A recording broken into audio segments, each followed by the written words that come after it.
নমস্কার।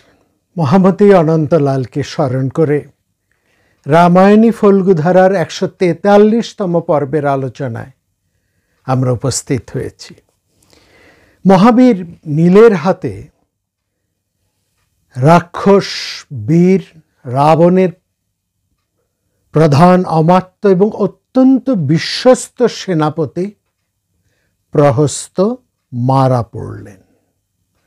সমুদ্রের মতন বেগবান সমস্ত সৈন্যরা প্রহস্তের মৃত্যুর সংবাদে চতুর্দিক থেকে ভয়ে পালিয়ে গেল। তারা গিয়ে রাক্ষসাধিপতি রাবণের কাছে জানালেন যে অগ্নিপুত্র নীলের হাতে তার প্রধান সেনাপতি প্রহস্তের মৃত্যু হয়েছে। রাবণ এই কথাটা বিশ্বাস করতে পারলেন না। তিনি চমকে উঠলেন। তিনি যতটা ক্রুদ্ধ, যতটা বিষণ্ণ, যতটা শোকগ্রস্ত হলেন এই সংবাদ শুনে, তার চেয়ে অনেক অনেক বেশি তিনি আশ্চর্য হলেন। বিস্ময়াবিষ্ট হয়ে তিনি দিগ্বিদিক কাণ্ডজ্ঞান ভুলে চিৎকার করে উঠলেন, এ কি সম্ভব? এও কি সত্য? এটা হতে পারে? তিনি বিশ্বাসই করতে পারছেন না।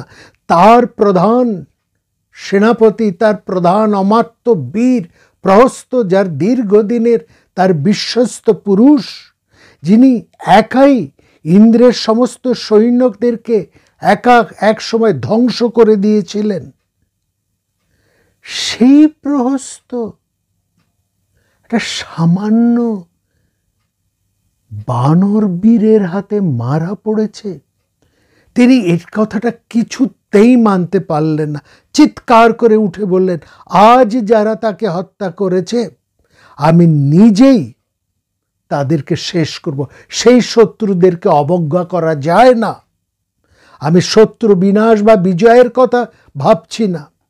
আজকে আমি নিজেই ও অদ্ভুত যুদ্ধক্ষেত্রে অবতীর্ণ হল।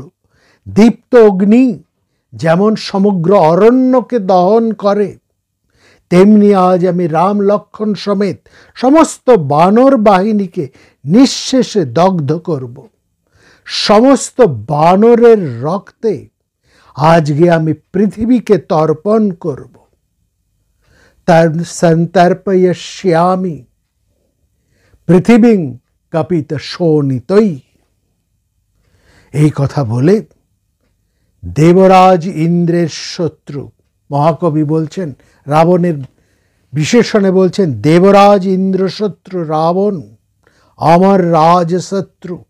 অমর হচ্ছেন দেবতা, অমর রাজ হচ্ছেন দেবতাদের রাজা, অর্থাৎ ইন্দ্র, যার রাজধানীর নাম অমরাবতী। সেই ইন্দ্র শত্রু, যার কাছে ইন্দ্র বারবার পরাজিত হয়েছে, সেই ইন্দ্রশত্রু রাবণ তিনি যুদ্ধের জন্য প্রস্তুত হলেন। শঙ্খ ভেরি পণ্যব সঙ্গ বিভিন্ন রাক্ষস বাদ্য চতুর্দিকে বেজে উঠল ভয়ঙ্করভাবে। যোদ্ধারা সিংহের মতন গর্জন করে আস্ফালন করে উঠল। পবিত্র স্তবের দ্বারা সমস্ত রাবণের পুরোহিতরা তাকে সম্বর্ধিত করলেন। আমরা এটা দেখেছি, আগেও উল্লেখ করেছি। রাবণের মধ্যে একটা আর্য ভাব, সেখানে একটা আর্য সংস্কৃতি তার মধ্যে বা সেই লঙ্কার মধ্যে বিরাজমান, এবং তার যুদ্ধের পূর্বাহ্নে রাবণের সমস্ত পুরোহিতেরা তারা তাকে মন্ত্র উচ্চারণ করে পবিত্র স্তবের দ্বারা তাকে সম্বর্ধিত করল। এইভাবে রাক্ষস রাজ প্রধান রাবণ যুদ্ধযাত্রায় নির্গত হলেন। তাকে দেখাচ্ছে বিশাল পাহাড়ের মতন, কৃষ্ণ পাহাড়ের মতন ঘোর কৃষ্ণবর্ণ, আগুনের মতন তার দীপ্ত নেত্র, মাংসাশী রাক্ষসের দ্বারা পরিবৃত। এই অবস্থায় তিনি চলেছেন যুদ্ধযাত্রায়। তাকে দেখাচ্ছে ভূতগণ পরিবৃত। কবি এখানে এই রাবণের যুদ্ধযাত্রার এক অনুপম বর্ণনা দিয়েছেন কবি বাল্মীকি। বলছেন, ভূতগণ দ্বারা পরিবৃত রুদ্র যেমনভাবে ভয়ঙ্করভাবে চলেন, রাবণ ঠিক সেই রকমই ভূতৈবৃত রুদ্র ইবামপরেশ, তেমনভাবেই তিনি পাবক দীপ্ত নেত্রই, জ্বলন্ত অগ্নির মতন তেজে জ্বলতে জ্বলতে ক্রোধে তিনি আগুনের মতন দীপ্ত হয়ে যুদ্ধের জন্য চললেন। এবং সঙ্গে তাকে ঘিরে সমস্ত বড় বড় যোদ্ধারা যারা অবশিষ্ট আছে, তারা চতুর্দিকে রাবণকে ঘিরে বিভিন্ন দ্বার থেকে নির্গত হয়ে বেরিয়ে পড়ল সেই যুদ্ধের জন্য। এরকম ভয়ঙ্কর সেখানে রাক্ষস বাদ্য উচ্চারিত হচ্ছে, সমস্ত দ্বারগুলো লঙ্কার সজোরে উন্মোচিত হয়েছে এবং সেখান থেকে গর্জন করতে করতে সমস্ত সৈন্যরা বেরিয়ে আসছেন একের পর এক, এবং তাদের সেই উল্লাস, চিৎকার, রণবাদ্যর রণভেরি একটা সমস্ত লঙ্কাপুরের মধ্যে থেকে একটা ভয়ঙ্কর ভয়ঙ্কর উত্তেজনা। রামচন্দ্র শুনে বলছেন, বিভীষণকে জিজ্ঞেস করে বলছেন, কারা আসছে যুদ্ধ করতে এত ভয়ঙ্করভাবে? বিভীষণ রামচন্দ্রকে বললেন, ওই যে প্রথম দেখুন সূর্যের মতন, নবোদিত সূর্যের মতন অরুণ বর্ণ যে যোদ্ধা বীর প্রথমে এগিয়ে আসছেন, তিনি হচ্ছেন অকম্পন। এই অকম্পন কিন্তু সেই অকম্পন নয়, রাবণের মাতুল অকম্পন নয়, তিনি তো ইতিমধ্যে মারা গেছেন। এ আরেক অকম্পন। তার ধ্বজা সিংহ লাঞ্ছিত ধ্বজা চিহ্ন, তার ইন্দ্রের ধনুর মতন তার ধনু। তারপরে বেরিয়ে আসছেন আরেক মহান বীর, সিংহ যার কাছে লজ্জা পায় যার বীরত্বে, তেমনি আরেক ভয়ঙ্কর বীর তার ধনুক আস্ফালন করতে করতে বেরিয়ে আসছেন। বিভীষণ বললেন, ওই হচ্ছে রাবণ পুত্র ইন্দ্রজিৎ। আর ওই যে আরেকজন, তারপরেই লক্ষ্য করুন, রথে বসে আছেন, ভয়ঙ্করভাবে তিনি আস্ফালন করছেন, তিনি হচ্ছেন আরেক বীর অতিরথ। তারপরে লক্ষ্য করুন, বিন্ধ্য পর্বতের মতন মহাকায়, নবোদিত সূর্যের মতন রক্তবর্ণ, যার চোখ জল জল করছে, উচ্চ কণ্ঠে গর্জন করছে, এক হাতির উপরে উঠে, বিশাল হাতির উপরে উঠে, তার নাম হচ্ছে মহোদর। তারপরে আরেকজন আসছে দেখুন, স্বর্ণবর্ণ ঘোড়ার মতন, রথের ঘোড়ার পিঠে চেপে, সন্ধ্যাকালীন মেঘের মতন বিশাল পর্বতের আকার, যিনি অস্ত্র নিয়ে ঝলঝল করতে করতে বেরিয়ে আসছেন, যাকে দেখতে বজ্রের মতন, তার নাম হলো পিশাচ। আর তার পেছন পেছন আসছেন আরেক যোদ্ধা, সে অতি ভয়ঙ্কর, তার নাম বজ্রের মতন, তার ক্ষিপ্ত গতি, সে হচ্ছে ত্রিশূল।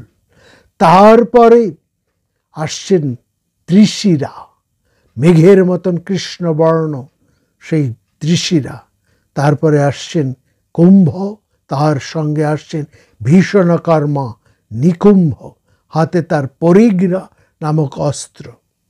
আর আরেকজন আসছেন দেখুন, রাবণের আরেক পাশ দিয়ে, রাবণকে বাঁ দিক থেকে রক্ষা করতে করতে যে আসছে, ভয়ঙ্করভাবে চিৎকার করতে করতে তার সমস্ত অস্ত্রগুলোকে আকাশের দিকে ছুটতে ছুটতে সে আসছেন উদগ্র যোদ্ধা, তার নাম নরান্তক। বৃক্ষ এবং পর্বত শৃঙ্গ নিয়ে সে যুদ্ধে পটু। ওই যে দেবতাদের দর্পহন্তা আসছেন সবার শেষে, ভীষণ তার রূপ, তাকে তার উজ্জ্বলতায় আর সব কিছু যেন নিষ্প্রভ হয়ে গেছে। তার মাথার মধ্যে শুভ্র চন্দ্রবর্ণের রাজছত্র বিরাজ করছে। বেরিয়ে আসছেন সেই লঙ্কাধিপতি রাবণ, যিনি যমরাজের দর্পকে বিনাশ করেছেন। হিমাচল এবং বিন্ধ্য পর্বতের মতন ভীষণ তার দেহ। রামচন্দ্র বিভীষণকে বললেন, এই বিরাট পুরুষ, উজ্জ্বল পুরুষ, তিনি রাবণ, এমন উজ্জ্বল বর্ণ বীর তো আমি আগে কখনো দেখিনি। সূর্যের মতনই তিনি মহা তেজস্বী, তেমনই তার দীপ্তি, তেমনই তার উজ্জ্বল প্রভা। তার দিকে তাকালে চোখ ঝাপসা হয়ে যায়, ঝলসে যায়, এত তার তেজ ও সমুজ্জ্বল রূপ। আমি তো তার দিকে ভালো করে তাকাতেই পারছি না। এবং পর্বতের মতন সমুন্নত কায় তিনি। এমনই এক ভয়ঙ্কর যুদ্ধ, এমনইভাবে উজ্জ্বল ভীষণ দর্শন রক্ষরাজ রাবণ ভূতগণের দ্বারা পরিবৃত, তার সমস্ত সৈন্যবাহিনী, তার বীর অমাত্য বাহিনী, তার সৈন্যবাহিনী, তার বীর সেনাপতিদের নিয়ে যমরাজের মতন তিনি নির্গত হলেন লঙ্কাপুরী থেকে। তিনি আসতেই রাম বললেন, ভালো হয়েছে, আজকে সরাসরি রাবণের সাথেই আমার যুদ্ধ হবে। আমি এই দিনটির জন্যই অপেক্ষা করছিলাম। আজ আমি একে বিনাশ করে সীতাকে হারিয়ে যে শোক আমার মধ্যে হচ্ছে, সেই শোক, সেই জ্বালাকে আমি প্রশমিত করব। রাবণ যুদ্ধক্ষেত্রে এগিয়ে এলেন, দেখলেন অযুত সংখ্যক বানর বাহিনী কিলবিল করছেন চতুর্দিকে। তারা পাথর গাছ নিয়ে মাথায় নিয়ে যুদ্ধ করার জন্য প্রস্তুত। রাবণ কি যেন একটু ভাবলেন, তারপর তিনি হাত তুলে তার চারপাশে তার যে সমস্ত বড়বত অনুগত সমস্ত প্রধান সেনাবাহিনীরা, তারা যাকে রাবণকে অনুসরণ করে বিভিন্ন দিক থেকে আসছিলেন, সেই পিশাচ, ত্রিশিরা, অকম্পন, ইন্দ্রজিৎ, তার সেই মহোদর, এই সমস্ত বীরদেরকে তিনি বললেন, তোমরা ফিরে যাও, বা এই লঙ্কার দ্বার তোমরা রক্ষা করো। আজ যদি সবাই আমরা লঙ্কা থেকে বেরিয়ে পড়ি, আর এই খবর যদি বানর বাহিনীর কাছে গিয়ে পৌঁছয়, তারা লঙ্কাপুরীতে প্রবেশ করে আমাদের কোনো বীর, সেখানে সমস্ত বীরদের অনুপস্থিতিতে এই বানরগুলো লঙ্কাতে ঢুকে কি অনর্থই না তারা করবে। সুতরাং তোমরা প্রত্যেকেই দ্বার রক্ষা করো, কেউ আর অগ্রসর হয়েও না। তোমরা লঙ্কার দ্বার রক্ষা করো, যাতে একটা বানরও লঙ্কায় না প্রবেশ করতে পারে। আমি যুদ্ধে যাচ্ছি, আজকে আমি রাম লক্ষ্মণকে মেরে সমস্ত বানর রক্তে পৃথিবীকে তর্পণ করে আসব। এবং সেখানে আমরা দেখলাম রাবণের সাথে প্রথমেই যুদ্ধ আরম্ভ হলো বীর সুগ্রীবের। বীর সুগ্রীবকে দেখেই রাবণ ভয়ঙ্করভাবে তাকে একটা মুষ্টি প্রয়োগ করলেন। সেই মুষ্টির আঘাতে সুগ্রীব খানিকটা টলে গেলেন। তারপর খানিকটা নিজেকে সামলে উঠে তিনিও রাবণের দিকে সপাটে এক চপাটাঘাত করলেন। রাবণের মতন বিরাট ব্যক্তিত্ব সম্পন্ন এক বীর পুরুষকে যে চপাটাঘাত করা যায়, যে চপেটাঘাত করা যায়, সেটা প্রথম দেখল বিশ্ববাসী। সমস্ত লোক আশ্চর্য হয়ে দেখল রাবণের মতন এক বিরাট ব্যক্তিত্বকেও চপেটাঘাত করা সম্ভব। হ্যাঁ, সেটা দেখ রাবণ সুগ্রীবের চপেটাঘাতে খানিকটা বিব্রত হয়েও নিজেকে দ্রুত সামলে নিলেন। তারপরে তিনি তার ভয়ঙ্কর স্বর নিক্ষেপ করে সুগ্রীবকে দ্রুত বিদীর্ণ করে ফেললেন। সেই নিক্ষিপ্ত শক্তিতে সেই বাণে পীড়িত হয়ে অজ্ঞান হয়ে বীর সুগ্রীব অচেতন হয়ে মাটিতে পড়ে গেলেন। যুদ্ধে তাকে মাটিতে পড়ে যেতে দেখে সমস্ত রাক্ষসেরা আনন্দে গর্জন করে উঠল। তারপর রাবণের সাথে অন্যান্য বানর বৃন্দের যুদ্ধ আরম্ভ হলো।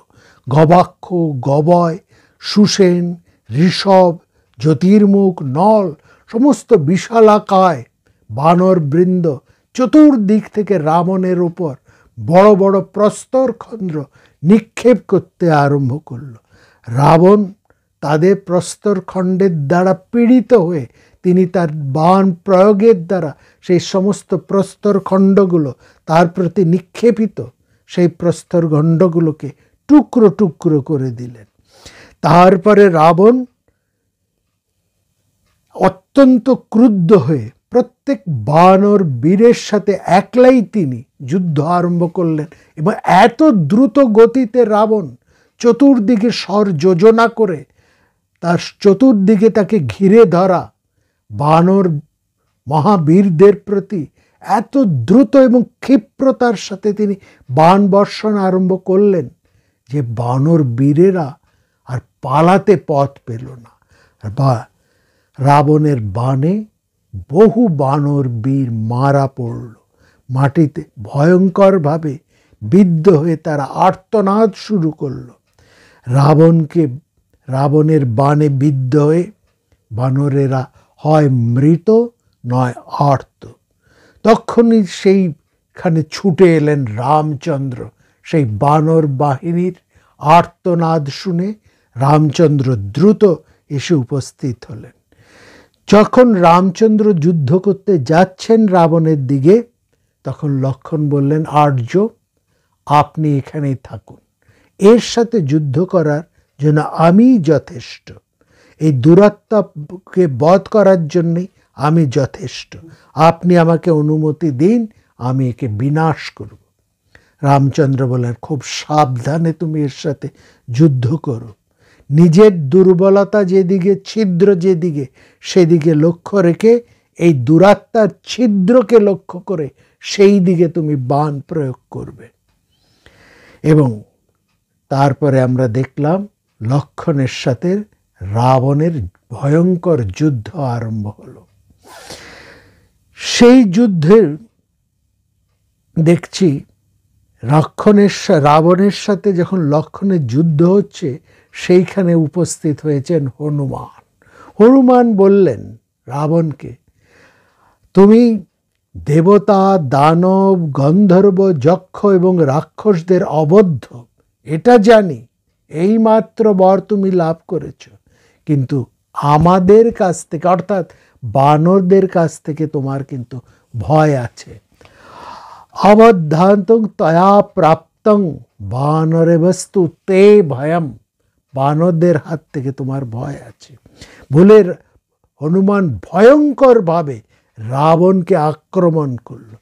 রাবণ হনুমানের আক্রমণে ক্রোধে উদ্দীপ্ত হয়ে তিনি বললেন, তোমার যা শক্তি আছে তুমি আমার প্রতি প্রয়োগ করো, তারপরে আমি বাণে তোমাকে শেষ করে ফেলবো। এইভাবে দেখলাম হনুমানের সাথে রাবণের সেই ভয়ঙ্কর যুদ্ধ আরম্ভ হলো। এবং আমরা যে কথা বলেছি সেখানে আমরা দেখলাম যে যুদ্ধে রাবণের মতন এক ব্যক্তিত্বকে যে সপাটে সজোরে চপেটাঘাত করা যায়, এইটা জগৎবংশে প্রথম দেখল। সংগ্রামে তং তথা দৃष्ट्वा রাবণং তালতাড়িতং, তাল মানে এই চাপে হাতের তালু, সেই তালুর আঘাত অর্থাৎ একটা কষিয়ে থাপ্পড় মারলেন হনুমান রাবণের গালে। হনুমানের সেই চপেটাঘাতে থাপ্পড়ে রাবণ টলে গেলেন। তারপরে রাবণ ক্রোধে অগ্নিশর্মা হয়ে হনুমানের কেউ একটা প্রচণ্ড জোরে ঘুষি মারলেন। সেই ঘুষিতে হনুমানও খানিকটা বিব্রত হয়ে ক্রোধে জ্বলে উঠলেন। সেই হনুমান এবং রাবণের যখন যুদ্ধ হচ্ছেন, এর মধ্যে এসে উপস্থিত হলেন লক্ষ্মণ। হনুমানের কাছে বিপর্যস্ত হয়ে রাবণ এবার হনুমানকে ছেড়ে লক্ষ্মণের দিকে যুদ্ধ করতে আরম্ভ করল। ইতিমধ্যে সে নীল তিনি পাথর নিয়ে যুদ্ধ করতে এগিয়ে এলেন রাবণের দিকে। হনুমান যখন একটুখানি রাবণের সে ঘুষিতে খানিকটা বিপর্যস্ত হয়েছেন, তিনি যখন খানিকটা সুস্থির হয়ে যুদ্ধ করলেন, তখন দেখলেন এর মধ্যে যুদ্ধ আরম্ভ হয়ে গেছে রাবণের সাথে নীলের। এবং তখন হনুমান বললেন, যেহেতু তুমি নীলের সাথে যুদ্ধ করছো, সুতরাং আমি তোমাকে পেছন থেকে আক্রমণ করব না, এটা যুদ্ধনীতি নয়। তারপরে নীলের সাথে যুদ্ধ হতে সেখানে রাবণ বানাঘাতে নীলকে প্রায় মূর্ছিত করে ফেললেন। এরপরে নীলকে মূর্ছিত করে রাক্ষস রাজ মহাবীর রাবণ আগ্নেয় অস্ত্র নিয়ে যুদ্ধ আরম্ভ করলেন নীলের বিরুদ্ধে। তার আগ্নেয় অস্ত্রে নীল মাটিতে অচেতন হয়ে পড়ে গেলেন, কিন্তু যেহেতু তিনি অগ্নিপুত্র, তিনি অচেতন হলেন বটে, কিন্তু মারা পড়লেন না। এরপরে রাবণ রথে উঠে লক্ষ্মণের দিকে ধাবিত হলেন। যুদ্ধের মধ্যে লক্ষ্মণের সাথে তার ভয়ঙ্কর যুদ্ধ আরম্ভ হলো। লক্ষ্মণ তার ধনুক আন্দোলিত করে রাবণের বিরুদ্ধে অস্ত্র প্রয়োগ আরম্ভ করলেন। রাবণ লক্ষ্মণের গম্ভীর ধ্বনিযুক্ত সেই টঙ্কারে বিস্মিত হয়ে বললেন, ঠিক আছে, তোমার কি শক্তি আছে, তুমি শুরু করো, দেখা যাক তোমার কতটা শক্তি। লক্ষ্মণ বললেন, ভাগ্যিস তুমি আমার দৃষ্টিপথে এসে উপস্থিত হয়েছ, তোমার অন্তিম কাল উপস্থিত, তাই তোমার এই বিপরীত বুদ্ধি। আমার বাণ রাশির মাধ্যমে মর্মান্তিকভাবে আহত হয়ে তুমি এই মুহূর্তে মৃত্যুলোকে গমন করবে। লক্ষ্মণের কথায় বিস্মিত না হয়ে রাবণ তখন গর্জন করে চললেন, বললেন, তুমি বৃথাই আত্মশ্লাঘা করছো, তোমার যা ক্ষমতা আছে তুমি প্রয়োগ করো। এইভাবে রাবণের সাথে লক্ষ্মণের যুদ্ধ আরম্ভ হলো। লক্ষ্মণের যুদ্ধে রাবণ বেশ খানিকটা আশ্চর্যই হলেন। তিনি লক্ষ্মণের যুদ্ধ প্রশংসা করতে আরম্ভ করলেন। লক্ষ্মণ বললেন, ওইসব কথায় কোনো প্রয়োজন নেই, তুমি যুদ্ধ করছো, আমার যুদ্ধ প্রশংসা করে লাভ নেই, তুমি সরাসরি আমার সাথে যুদ্ধ করো, আজকে দেখা যাক কে জেতে, তুমি না আমি। এমন ভয়ঙ্কর যুদ্ধ আরম্ভ হচ্ছে রাবণের সাথে লক্ষ্মণের। চতুর্দিকে সবাই স্তব্ধ হয়ে সেই ভয়ঙ্কর যুদ্ধ দেখছেন। যুদ্ধে কেউ কম যান না, যেমন রাবণ তেমনি অন্যদিকে সুমিত্রানন্দন লক্ষ্মণ। হঠাৎ রাবণের এক শক্তিশালের আঘাতে লক্ষ্মণ খানিকটা মূর্ছিত হয়ে পড়লেন। খানিকটা তিনি নিজেকে সামলে নিয়েই, যেহেতু তিনি বিষ্ণুর অংশে জাত, মহাকবি বলছেন লক্ষ্মণের মধ্যে সেই বিষ্ণু শক্তি যেন রয়েছে, সেই বিষ্ণু শক্তি সেই শক্তিশালের আঘাত থেকে লক্ষ্মণকে যেন খানিকটা বাঁচিয়ে দিল।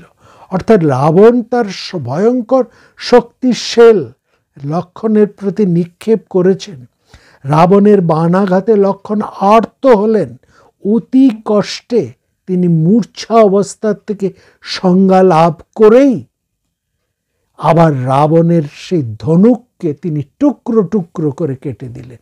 এই যে শক্তিশালের আঘাত প্রাপ্ত হয়েও লক্ষ্মণ খানিক মূর্ছা গিয়েও আবার নিজেকে সামলে নিয়ে উঠে আবার রাবণের ধনুককে যে কেটে দিলেন, এই অসামান্য লক্ষ্মণের বীরত্বকে, তার এই যুদ্ধর কুশলতাকে লক্ষ্য করেই মহাকবি বলছেন, যেন বিষ্ণু অংশে জন্মগ্রহণ করেছেন বলেই লক্ষ্মণ রাবণের সেই ভয়ঙ্কর শক্তিশালের আঘাত সামলে নিয়ে উঠে আবার পুনরায় রাবণের সাথে যুদ্ধ করতে আরম্ভ করেছেন। সাধারণ অন্য কোনো বীরের পক্ষে আর সেদিন বেঁচে থাকাই সম্ভব হতো না। তারপরে লক্ষ্মণের বাণাঘাতে রাবণের ধনুক কেটে গেলে রাবণ এবার শূল নিয়ে যুদ্ধ আরম্ভ করলেন। রাবণের ধনুক ভেঙে গেছে, তিনি শূল নিয়ে যুদ্ধ আরম্ভ করেছেন, কিন্তু লক্ষ্মণ চতুর্দিক থেকে ঘুরে ঘুরে বাণাঘাতে রাবণকে বিব্রত করে তুললেন। লক্ষ্মণের বাণাঘাতে রাবণের সমস্ত দেহ রক্তে সিক্ত হয়ে উঠল। রাবণ তখন শক্তিতে আবার উদগ্র হয়ে ব্রহ্মার দ্বারা ব্রহ্মার কাছ থেকে প্রদত্ত সেই শক্তি নামক ভয়ঙ্কর অগ্নিবাণ আবার তিনি গ্রহণ করলেন। সেই ত্রাসকারী ধূমযুক্ত অগ্নিময় বীর, সেই শক্তি বীর, সেই তীক্ষ্ণ শলাকা রাবণ ছুটে এলো সুমিত্রা নন্দনের দিকে। সেই শক্তি অস্ত্র লক্ষণের উপর পতিত হতে যাচ্ছে। লক্ষণ আগুনের মতন সেই বাণ দ্বারা সেই শক্তিকে আঘাত করলেন, কিন্তু তিনি কোনোভাবেই রাবণের অস্ত্রকে প্রতিহত করতে পারলেন না। সেই রাবণ নিক্ষেপিত সেই শক্তিশাল লক্ষণের বুকের মধ্যে এসে প্রবেশ করল। লক্ষণ শক্তিশালী আহত হয়ে মাটিতে পড়ে যেন জ্বলতে লাগলেন। তাকে বিহ্বল দেখে রাবণ দ্রুত তার কাছে এসে তাকে ধরে ফেললেন। যে রাবণ দেবতাদের সাথে হিমালয়, মন্দর, মেরু পর্বত এবং ত্রৈলোক্যকে নিজের শক্তিতে তুলে ধরেছিলেন, তিনি কিন্তু আজ কোনোভাবেই মাটিতে পড়ে থাকা লক্ষণের দেহকে ওঠাতে পারলেন না। তার সেই ক্ষমতা হলো না যে তার বাণের আঘাতে মূর্ছাপ্রাপ্ত লক্ষণের দেহকে কিন্তু রাবণ কোনোভাবেই দুহাত দিয়েও তিনি তাকে তুলে নিজের রথে তুলে নিতে পারলেন। রাবণের অভিপ্রায় ছিল অচৈতন্য এই লক্ষণের দেহটাকে তুলে নিয়ে লঙ্কায় গিয়ে তাকে শেষ করে ফেলা। কিন্তু লক্ষণ আহত হলেও তিনি এমন শক্তিমান হয়ে মাটিতে পড়ে আছেন যে কোনোভাবেই রাবণের এতটুকু সাধ্য হলো না লক্ষণের দেহটাকে মাটি থেকে তুলে ধরা।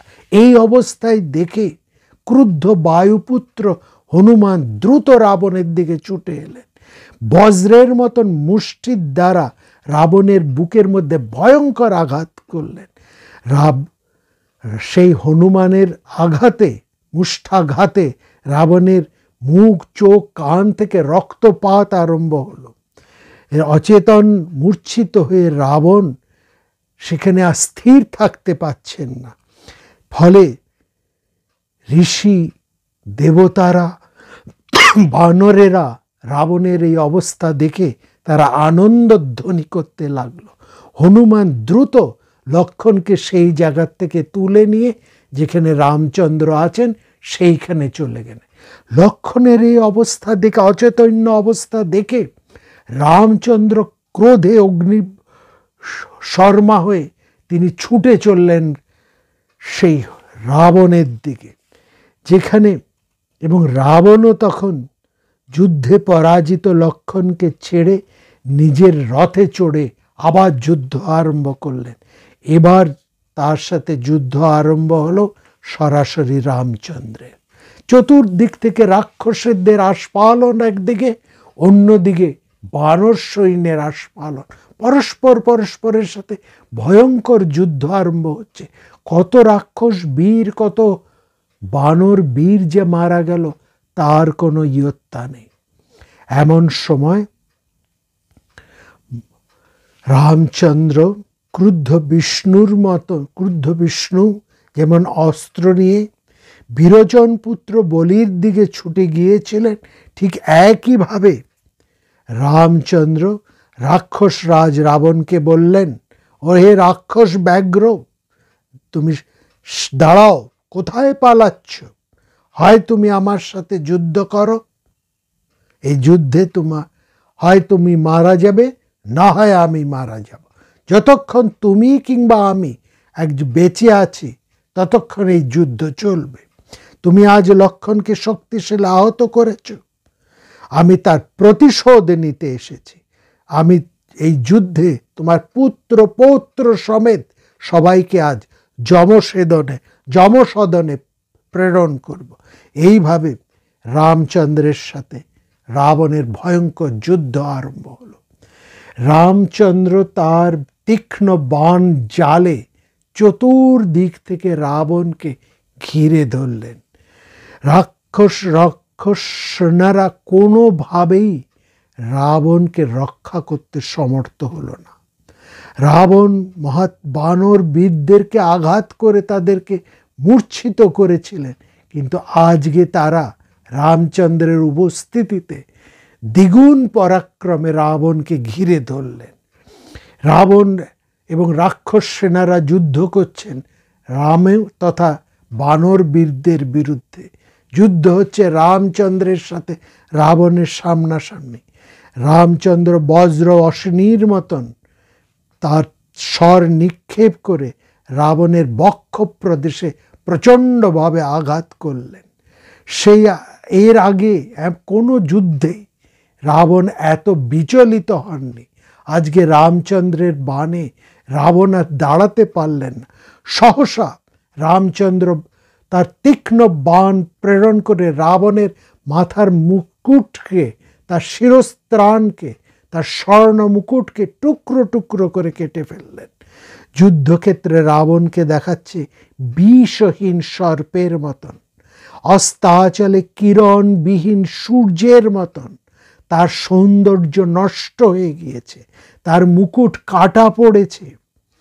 রক্ষরাজ রাবণকে রামচন্দ্র উপহাস করে বললেন, রাবণ, তুমি আজকে বড় ভয়ঙ্কর যুদ্ধ করেছ।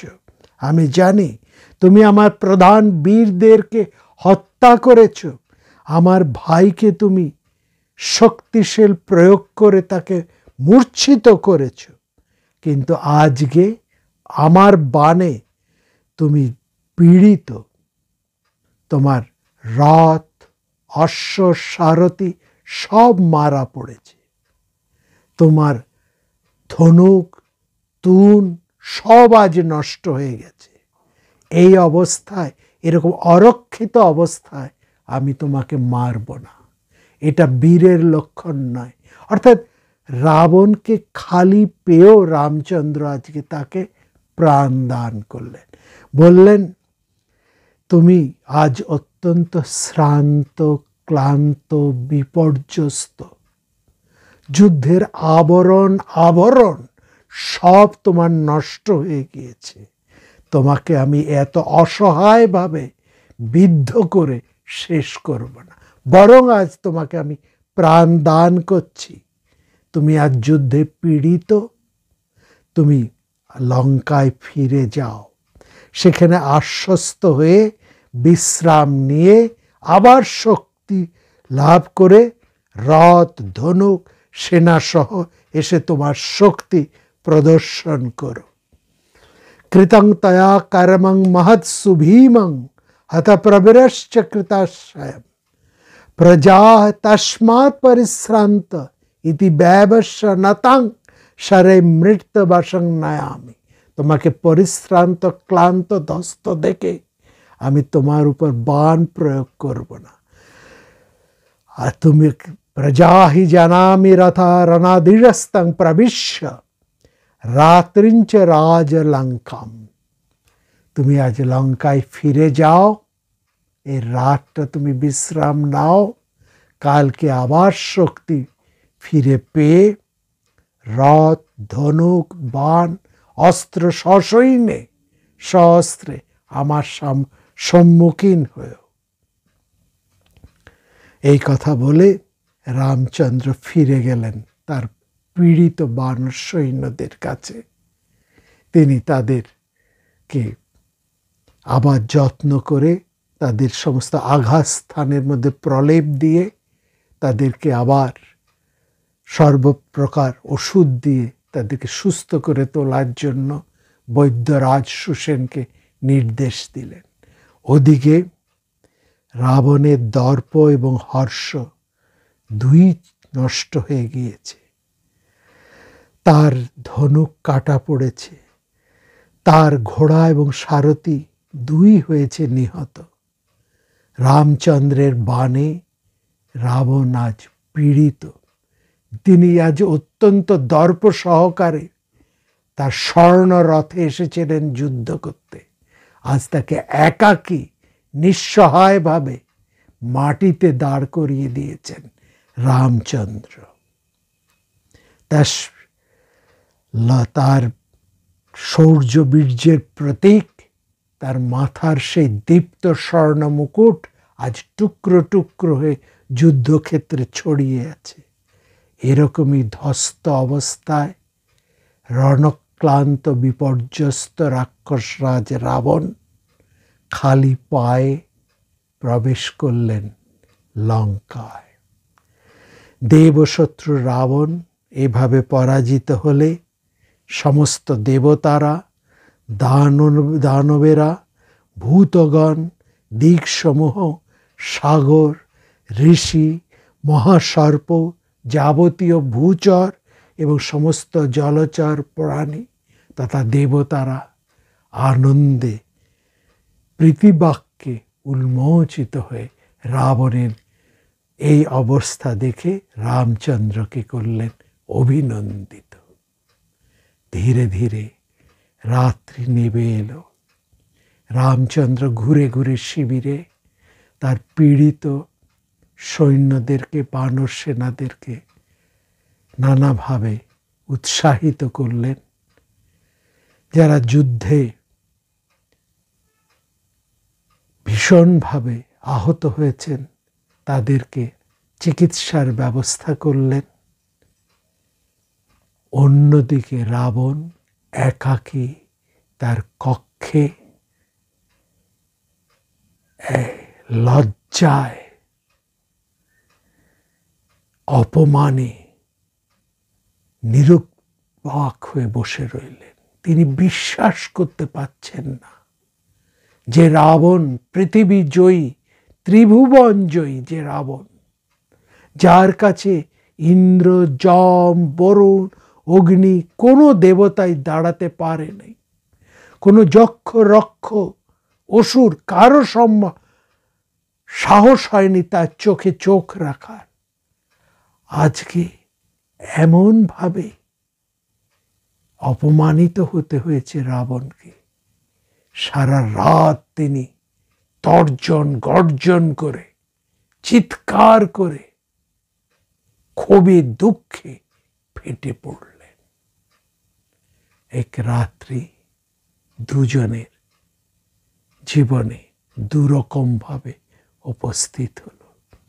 এখানে চমৎকার কথা বলেছেন মহাকবি। এক রজনী তার রহস্যময়ী রূপে উপস্থিত হলেন আরেক রজনীচরের জীবনে। তার রহস্য প্রলেপ এই রজনীচর রাক্ষসরাজ রাবণ যেন পুরো বুঝে উঠতে পারছেন না। রাক্ষসেরা হচ্ছে নিশাচর, রজনীচর। রাত্রির অন্ধকারেই তাদের গতিবিধি, রাত্রির অন্ধকারের মতনই তাদের রহস্যময় আনাগোনা। কিন্তু আজ রহস্যময় রাত্রির কোনো রহস্যের কুল কিনারা করতে পারছেন না দর্পী রাবণ। তার সমস্ত দর্প আজকে চূর্ণ বিচূর্ণ হয়ে গেছে। চিৎকার করে তিনি ডেকে পাঠালেন তার অবশিষ্ট অমাত্যদের। বললেন, এই মুহূর্তে যে যেখানে আছো উপস্থিত হও। আজকে এমন অবস্থা ঘটল, তোমরা কিভাবে নিদ্রা যাচ্ছ? আমি তো ঘুমোতে পারছি না। রাবণের চিৎকারে সমস্ত লঙ্কা ভীত সন্ত্রস্ত হয়ে জেগে উঠল। ধীরে ধীরে মাথা হেঁট করে রাবণের সমস্ত অমাত্য বীর পুরুষেরা তার সভায় তার কাছে উপস্থিত হলো। দেখল ভয়ঙ্কর সেই রাবণ, তার চোখগুলো আজ রক্তবর্ণ হয়ে আছে, তার কপালে শ্বেত অর্থাৎ ঘাম ধীরে ধীরে জমা হয়ে রয়েছে। তিনি দাঁতে নিষ্কাশন করছেন, এক হাত দিয়ে আরেক হাতকে ঘর্ষণ করছেন। তিনি কখনো সিংহাসনে বসছেন, কখনো উঠে দাঁড়াচ্ছেন, কখনো তিনি লাথি মেরে সব কিছুকে ছুঁড়ে ফেলে দিচ্ছেন। ভয়ঙ্কর তর্জন গর্জন, অস্থির হয়ে উঠেছেন তিনি। আসলে রাবণ কিছুতেই মেনে নিতে পারছেন না তার এই অপমান। কি করবেন তিনি চিৎকার করে উঠছেন মুহুর্মুহু। রাবণের চিৎকারে লঙ্কা প্রকম্পিত হয়ে উঠছে, আর অন্যদিকে সমস্ত বীর বানরদেরকে আবার নতুন করে উৎসাহে প্রচোদিত করে আগামী যুদ্ধের জন্য প্রস্তুত হচ্ছেন রামচন্দ্র। আগামী দিন অতি ভয়ঙ্কর, রাবণের পক্ষেও রামচন্দ্রের পক্ষেও। কেন? সে কথা নিয়েই আমরা ফিরে আসব আপনাদের কাছে আগামী পর্বে।